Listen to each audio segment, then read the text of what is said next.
ton cœur est bon? Est-ce que tu viens en paix? Comment ça va?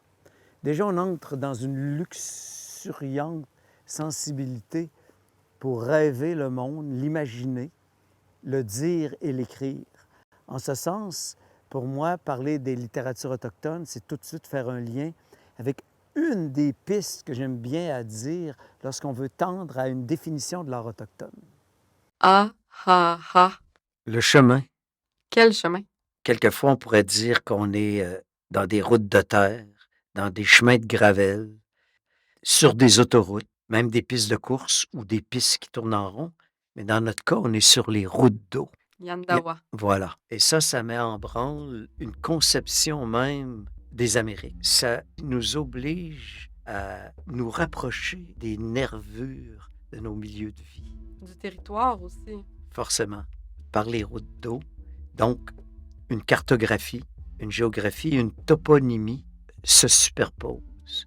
Quand on parle de la rivière qui relie Québec et Wendake, on entend souvent la rivière Saint-Charles, mais il ne faut pas oublier Akiawinrak. Voilà, la toponymie Wendat nomme tous les lacs, tous les cours d'eau, toutes les rivières qui convergent vers le grand fleuve.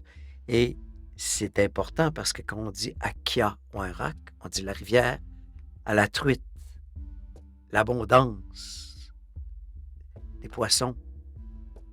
D'autres vont rajouter la rivière aux 1000 détours. Le grand serpent. Le grand serpent. Et là, on entre dans des récits. On rentre dans des imaginaires. On peut même lever les yeux vers le ciel. Et, quelque part, on arrive à l'heure actuelle. On arrive aux chemins qui sont parcourus par les artistes. Oui, et j'aime beaucoup le mot chemin parce que ça nous distingue du mot carrière. Ça nous distingue de ton parcours.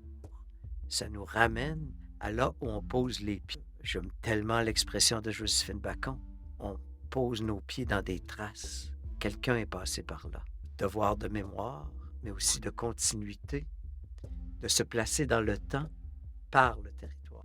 Quand je pense à Yandawa, la Kawinrak comme un chemin, je pense à ce qu'elle a déjà été, ce par quoi elle est passée, ce qu'elle est en train de devenir maintenant. Maintenant, on doit ensemencer des truites dans la rivière à la truite. Cet écart-là, cette transformation qu'on peut résumer avec tout ce monde industriel urbain qui est aussi qui sont maintenant nos milieux de vie et qu'on doit, qui se connectent, c'est fameux de ramener ce qui, à mon avis, est le seul grand mouvement qui unit tout le monde maintenant, de sauver la planète, de non seulement respecter, mais d'agir pour que le mot même d'Akiawinrak résonne encore avec pertinence, que la rivière retrouve sa noblesse d'être non seulement une route d'eau, mais aussi une des rivières de parole,